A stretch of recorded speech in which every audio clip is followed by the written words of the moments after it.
काल तुम्ही तो शीतलबागचा पादचारी पूल 70 लाखाचा 7 कोटी रुपयाला, 12 कोटीचा सॉफ्टवेअर 120 कोटी, म्हणजे 30 कोटी प्रदूषण कमी करण्याच्या करता कुठं खर्च केले, काय केले? प्रदूषण तर वाढत चाललंय. एकही झाड न मोजता 7 कोटी रुपये, 7 कोटी रुपये तुम्ही दे. सगळं तुम्ही धडाधड आरोप करताय, पण ही मंडळी एक चकार शब्दाने त्याचं चकार शब्दाने बोलू शकत नाही, कारण त्यांनी केलेलं आहे. पाणी मुरलेलं आहे. जिथं पाणी मुरतं तिथं कुठल्या तोंडाने ते सांगणार आहेत?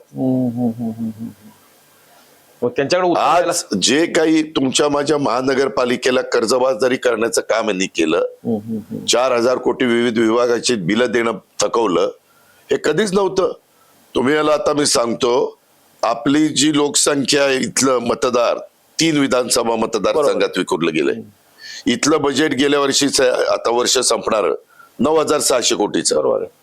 पुण्याचं बजेट आहे 8 विधानसभा मतदारसंघात, आपल्या 2.5 पट, 2.5 पटाला थोडं जास्त बजेट आहे. 12,600 कोटी. 12,000 आणि 9,600 फरक किती आहे बघा. एवढे पैसे असताना तुम्ही लुटताय, दरोडे घालताय.